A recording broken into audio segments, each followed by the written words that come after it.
السلام علیکم ورحمۃ اللہ وبرکاتہ۔ بسم اللہ الرحمن الرحیم، الحمد للہ رب العالمین والعاقبۃ للمتقین والصلاة والسلام علی رسولہ الکریم وعلی آلہ وصحبہ اجمعین، اما بعد۔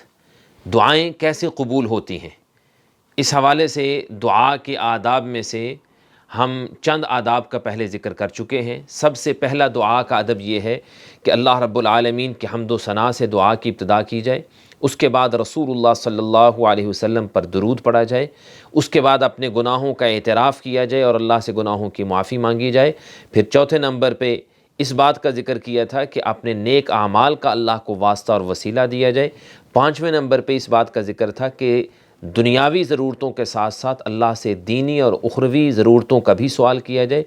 چھٹے نمبر پہ ہم نے اس بات کا ذکر کیا تھا کہ دعا میں دوسروں کو بھی ساتھ یاد رکھیں، صرف اپنے لیے نہیں بلکہ دوسرے لوگوں کے لیے بھی دعا کریں۔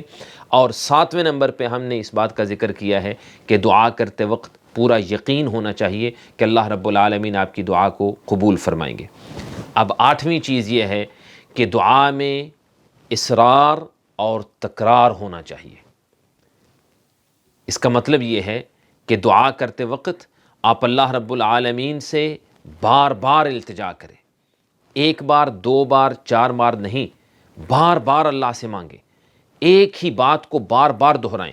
مثال کے طور پہ آپ کو کوئی تکلیف اور بیماری ہے، اللہ سے دعا کریں کہ یا اللہ مجھے شفا عطا فرما۔ بس اس کلمے کو دہراتے جائیں دہراتے جائیں دہراتے جائیں۔ ذرا تصور کیجئے کہ ایک فقیر اور ایک منگتا، ایک سوالی اگر آپ کے پاس آ کے ایک بار کہے کہ مجھے دے دیں اور کہہ کے چلا جائے تو آپ کیا کریں گے؟ آپ کہیں گے کہ یہ لاپرواہ ہے، ٹھیک ہے اس کو چھوڑ دو۔ جو جتنا زیادہ مانگے گا آپ کے دل میں اتنی ہی اس کے بارے میں شفقت آئے گی، آپ اتنا ہی اس پہ رحم کریں گے۔ اور اللہ کی مثال تو بہت اعلیٰ ہے، اللہ سے بار بار مانگیں، کیونکہ اس جیسا کوئی دینے والا نہیں اور آپ جیسا کوئی فقیر اور منگتا نہیں اللہ کے سامنے۔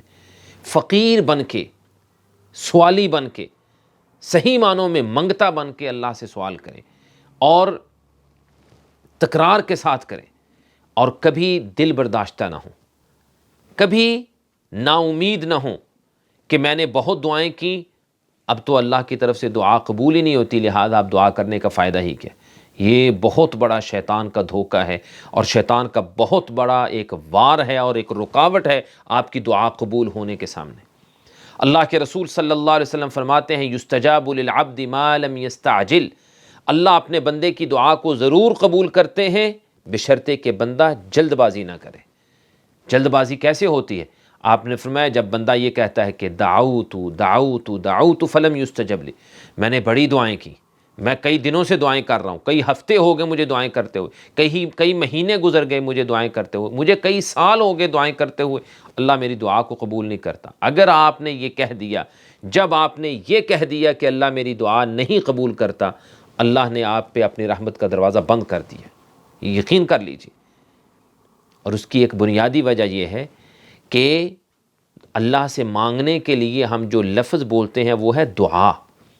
دعا کا معنی لغوی اعتبار سے عربی زبان میں مانگنا نہیں ہوتا، مانگنے کے لیے لفظ طلب ہوتا ہے۔